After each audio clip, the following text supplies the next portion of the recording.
to my little girl self, don't let fear stop you. Don't let fear stop you.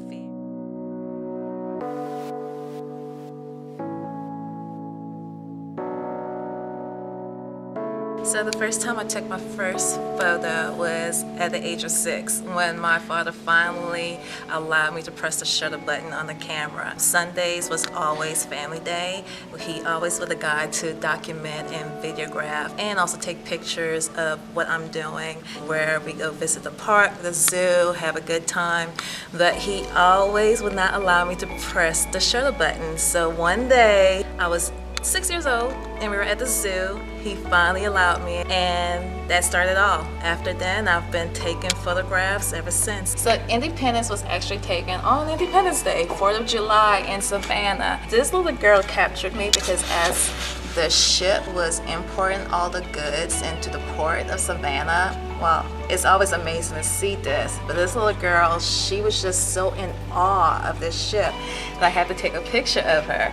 And with all her barrettes that she had in her hair, that intrigued me, so I figured, let me take a picture of this, because I've begun photography at the age of 6 by just seeing my father taking pictures and was in awe with him and just in awe and stopping time. So it makes me wonder, what is going to go through this mind, and will this actually shape her future? Golden Love was actually a creative photo shoot I've done, and usually during the year I'll take time out to contact models that I've known to do some creative photo shoot to build up my portfolio, and this was one of them. Anissa is a model that I work with many times. I worked with her for the past 7 years, but she just had her baby boy. She did not have any photos of him, any professional photos of him, so I figured, you know what, let's add him. The creative photo shoot was with the gold leaf, to have my makeup artist stick the gold leaf on her,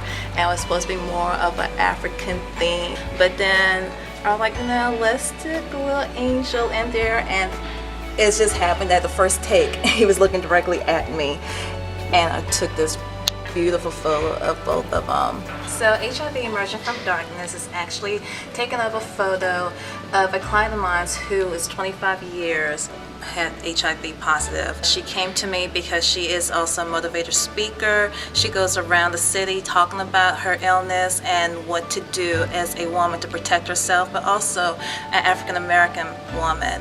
She was diagnosed with one of her children. Thank God, when she was pregnant, none of her children have HIV, just the mom. But she was infected by her husband, unfortunately. But because of that, she is a face of many African American women, especially here in Atlanta, who is dealing with this sickness. But this is her journey, a picture of her strength. I entitled it Emerging from Darkness because the way the shadows are on the photo, if you can see, half of her face is shadow while the other part of her face is lit, while the children, the daughter's face, are also lit too, and I had them close their eyes. It's a way of saying that they are protected by their mom, and it's a reminder to them that not only are their mother is strong, but they can also be strong too. So the women that I look up to are definitely Oprah and Maya Angelou. Oprah for one reason, because she made a statement on her show where she says, to whatever you do, make sure you're passionate about it, because what you're passionate about is not work. So I'm a flight attendant also, and I can stay up until 3 o'clock and edit photos, but to ask me to wake up at 3 o'clock to go on a flight, it's very difficult. But I can edit a photo all night long up till 3 o'clock, 4 o'clock, and I've done it.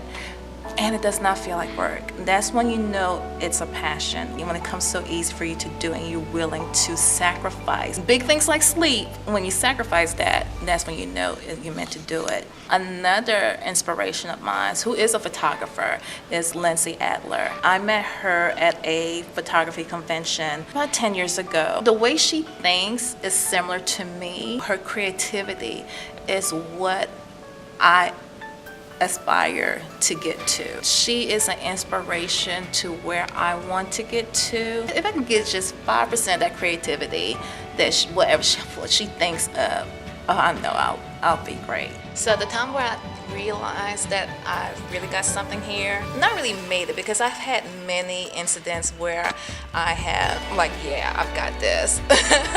The first incident was when I was hired to photograph an event. It was for DJ Law's listening party. DJ Drama, a lot of producers and major DJs were there, and it was for Heavy Rotation magazine that was based out of Houston. As I'm taking photos and I'm looking around, I am the only female photographer here, only female and only female African American photographer in the whole event. And that's where that moment, like, oh wow, this is really deep.